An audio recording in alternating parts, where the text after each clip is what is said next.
We're just a couple days away from one of the last big wrestling events of the year, so let's talk about it. I'm John Renton with my AEW Full Gear 2021 predictions. Let me know your predictions in the comments, please. I do like how AEW only does 4 pay-per-views a year and does Clash of Champion-like specials with Beach Break, Winter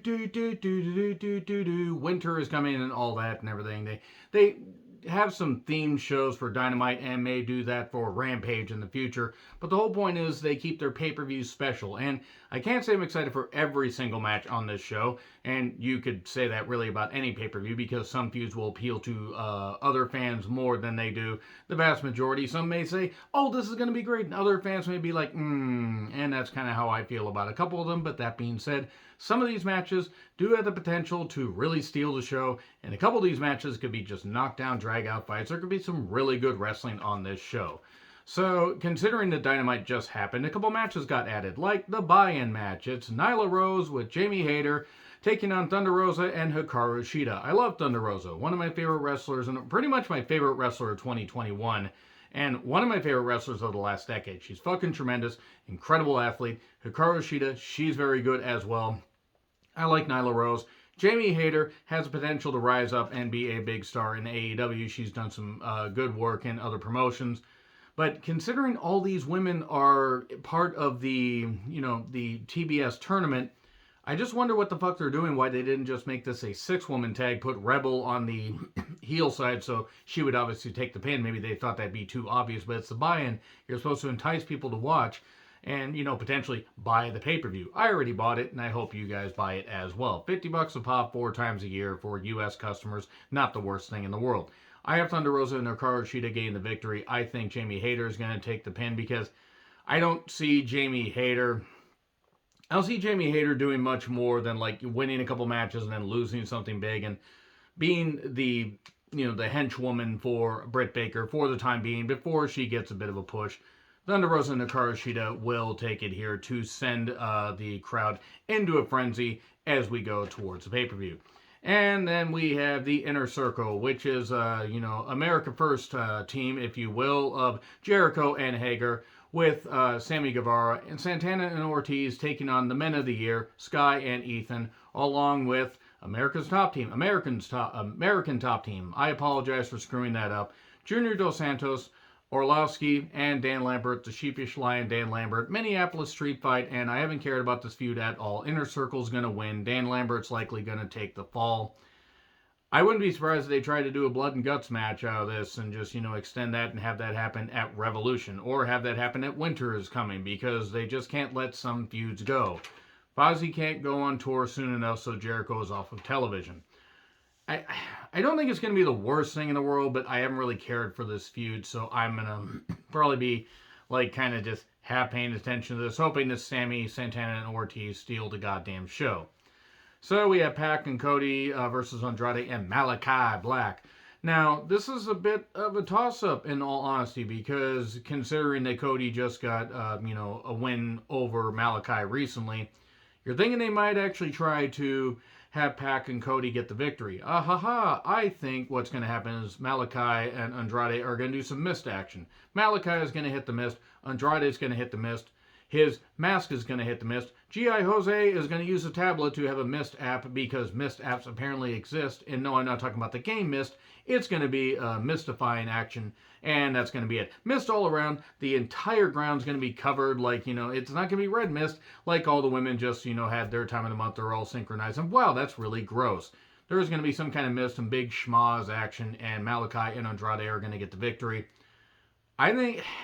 Cody could take the pin, whatever. If Brandy comes out there, they're going to want Cody to basically be just taken apart because nobody likes Brandy. Malachi and Andrade are going to get the victory.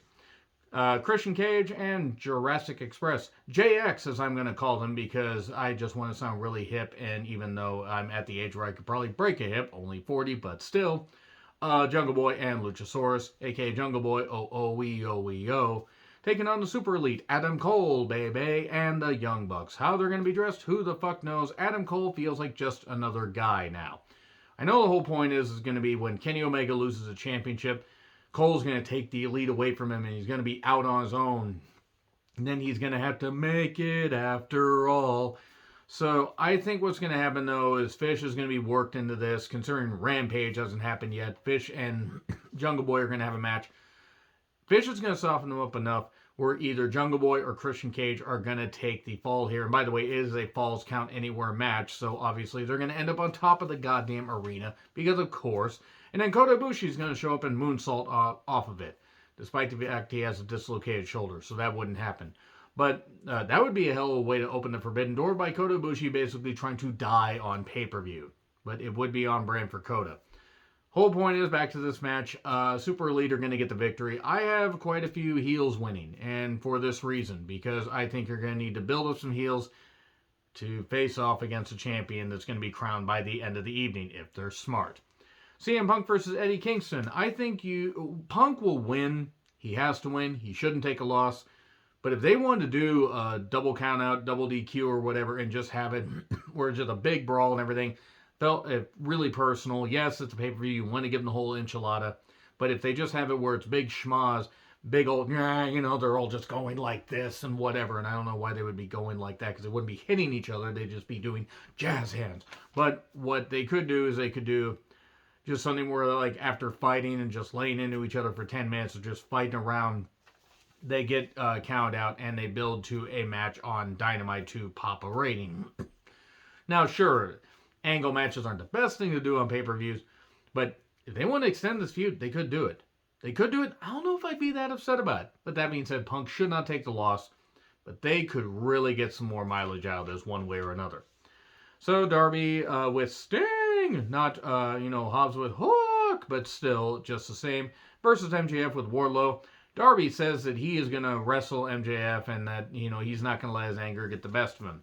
I think MJF's still going to get the victory, given who is going to win the World Championship. Telegraph. I wonder if you can guess who I'm picking.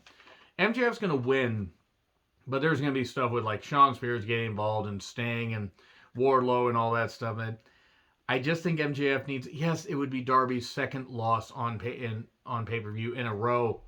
Darby's almost Teflon. He could take that. And MJF getting the victory isn't the worst thing in the world, because you want to juice up a heel. You want to make, him hateable and get it to where you get him back to a certain level. Giving him a victory over Darby would be pretty nice. Now, if Darby wins, whatever. I mean, you could just have MJF come out and, beat up other people and move on to another feud. But I think you could get more out of this, and you could build up on TV where Darby could get his win. But MJF's got to get his win here. So, Lucha Bros taking on FTR. Alex in the corner of the Lucha Bros. Tully in the corner of FTR. The best tag team in the world, by the way, in my opinion.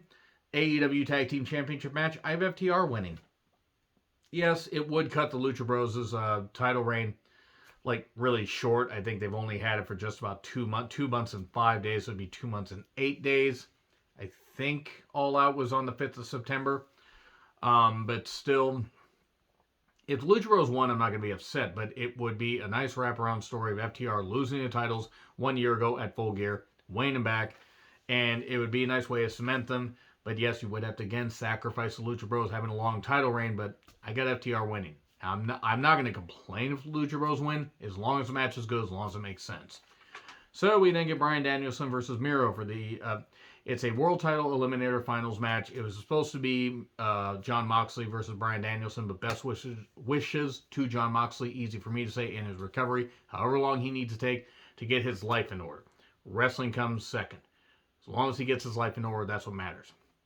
Miro was slot in, beat the shit out of Orange Cassidy, even though it was a little bit too competitive for my liking. But anyway, I really want Miro to win. I really want him to win after all that Arcade Anarchy stuff and the bullshit. Him becoming, the Redeemer, the TNT champion, and being on the warpath ever since losing the title and doing what he's done. He's cut some of his best promos and pre-tapes and stuff like that. He's done really, really good shit. I want him to win. Bryan Danielson's going to win. It's his first pay-per-view for AEW. He should not lose here. And it's unfortunate. They kind of wrote themselves new... Don't get me wrong. Miro wins in shocking fashion. Cool. I think Bryan Danielson's going to win. He's probably going to find a way to get Miro to pass out, so he doesn't tap out. But, unless he knocks him out, he can focus on the neck and everything. because, as Miro said on Dynamite, will my God sacrifice, your neck for mine or my neck for yours? Will he trade my neck for yours? However he said it really, really well. God, it was a really good promo. I got to rewatch it so I actually remember the verbiage. But Bryan Danielson's going to get the victory. Because if he don't, I don't know what the fuck we're doing here. Even though I like Miro. I mean, I'm good with either, but Bryan Danielson's first pay-per-view. Britt with Rebel and Jamie Hayter taking on Ty Conti with Anna Jay. AEW Women's Championship match. Britt Baker's winning. Ty Conti shouldn't win, can't win. I mean, technically she could, but she shouldn't. Britt needs to hold that title for a bit longer, and that's just what it is. I think the match will be good. At least I hope it is. I think there's going to be a lot of interference. I think they need to cut back on the interference, but that being said, should be a good match. Kenny Omega versus Adam Hangman Page, AEW World Championship. Okay, they do not need to have Don Scarlet Fever Callis there at all, in any capacity. He fucking ruins everything because he's just not very good. He's a middling performer. And sure, he can say words, the best words. He can also allegedly assault women backstage and cause a whole lot of issues because he's kind of Mr. Grabby Hands and groomed Kenny Omega from an early age. And let's move on. Kenny Omega has been champion for nearly a year. Coming up on a year. I could see them trying to pull some bullshit and have him have the championship for a year. He's already the longest reigning champion. He beat Jon Moxley by a landslide.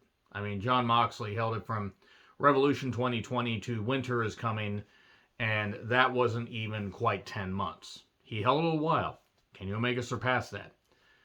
If they don't have Page has got to win here, and if he holds the championship till just Revolution and loses it, fine. But he's got to hold it. He took time off because his wife was expecting a kid, and that's great. And I hope the kid is, happy, healthy. I hope they're all, growing and everything, and that's great. And the crowd is still on Adam Hangman Page's side. If he doesn't win here, that's it. They can't extend this to Revolution. They've already simmered it and cooked it to the point where if they leave it on the burner any longer, it's going to burn, it's going to scorch, the fans are going to get scorched. If they don't do this the right way, if they try a Starrcade 1997 this shit, and I fear they might. I got about a 5-10% fear that they could screw this up. And if they do, it's going to be real bad. It's going to have bad ramifications as opposed to good ramifications. But what I think could happen is I think that Page will win. Crowd will pop. Minneapolis, big city, as far as wrestling tradition, except for Vern Gagne, fucking screw. Boy, if they Super Sunday 1983 this shit, holy fucking hell! You thought the crowd wanted to riot when Bockwinkel was given the title back, when Hogan had taken away from him. Oh boy, they're gonna riot. They might set the seats on fire. They might burn half that arena to the ground if Page does not win. If Page does not walk out as AEW World Champion, they made a mistake. Pull the trigger on it. If he falls on his face, fine. I don't think he's going to fall on his face, but it is what it is. That's all I got to say right there. Let me know your thoughts in the comments. Like, share, subscribe, Twitter handle in the description. I'm John Retlin. I'll see you soon.